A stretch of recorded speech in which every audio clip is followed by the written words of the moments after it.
A royal house divided, introducing the players. King David ruled a great kingdom. His family was large, many sons, many daughters.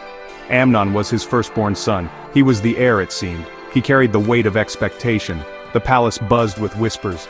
Court life was complex. Loyalties shifted like desert sands. Secrets hid in shadowed corners. The royal family lived under a constant gaze, both from within and without.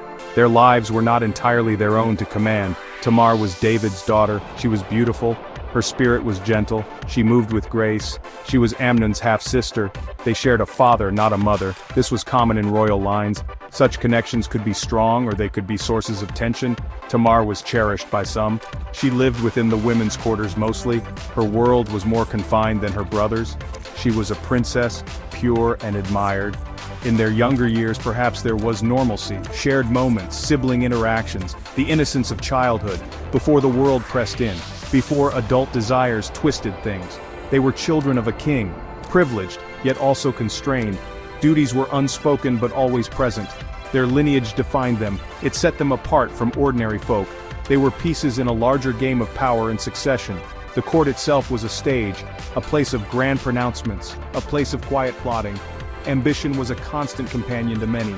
Desire in its many forms fueled actions. The family of David was no different. Beneath the surface of royal decorum, human emotions churned. Love, jealousy, hate. The seeds of future sorrow were often sown in fertile ground. The air itself seemed thick with unspoken tensions and possibilities.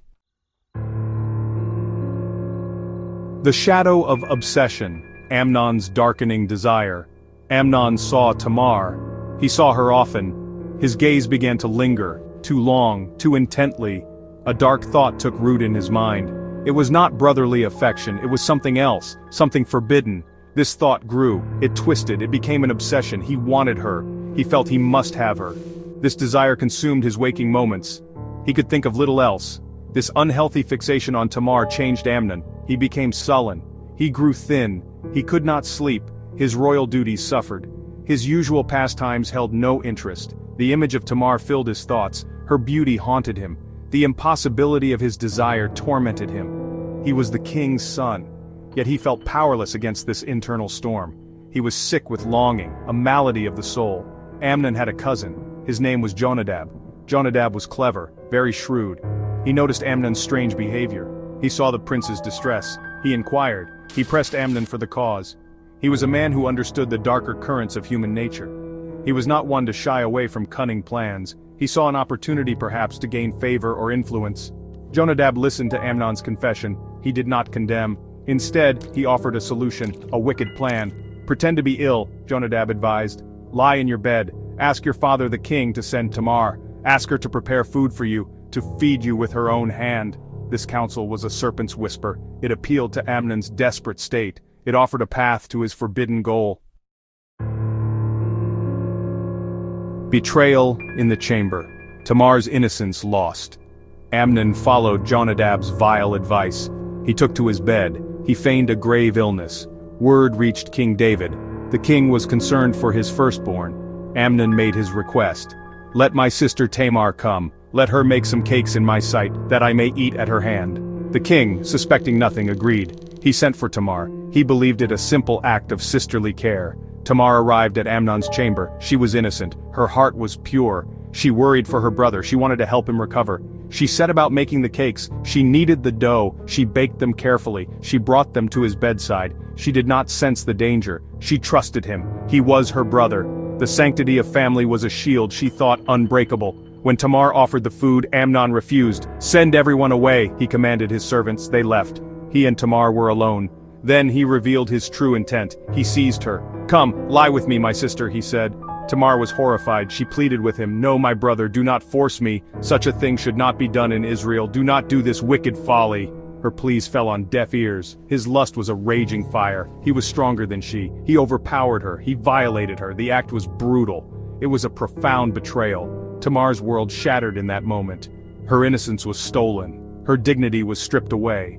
When it was over, she was desolate. She tore her ornate robe, a robe of many colors worn by virgin princesses. She put ashes on her head.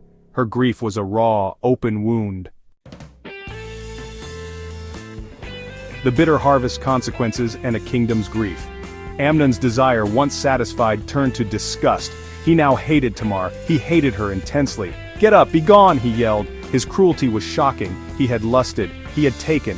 Now he despised his victim. He called his servant. "Put this woman out. Bolt the door after her."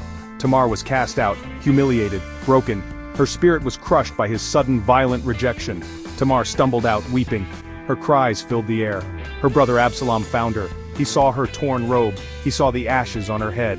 He understood the horror. Rage filled Absalom. A deep, cold fury. He loved his sister Tamar dearly. He comforted her as best he could. He told her to be quiet for now, but in his heart, he vowed vengeance against Amnon. The insult was too great to bear. King David heard what Amnon had done. He was very angry. His anger burned fiercely, yet he did nothing. He did not punish Amnon. Perhaps because Amnon was his firstborn, perhaps due to weakness. His inaction was a grave mistake. It deepened the cracks within the family. It allowed resentment to fester. The moral fabric of the royal house was unraveling. Justice was denied. Absalom waited. 2 full years passed. His hatred for Amnon did not fade. It grew stronger. He planned his revenge carefully. At a sheep-shearing festival, he had Amnon killed. This act of vengeance plunged the family into deeper turmoil. David mourned Amnon. Absalom fled. The kingdom was shaken. The consequences of Amnon's sin and David's inaction were devastating. A tragic tale of desire, betrayal, and inescapable sorrow.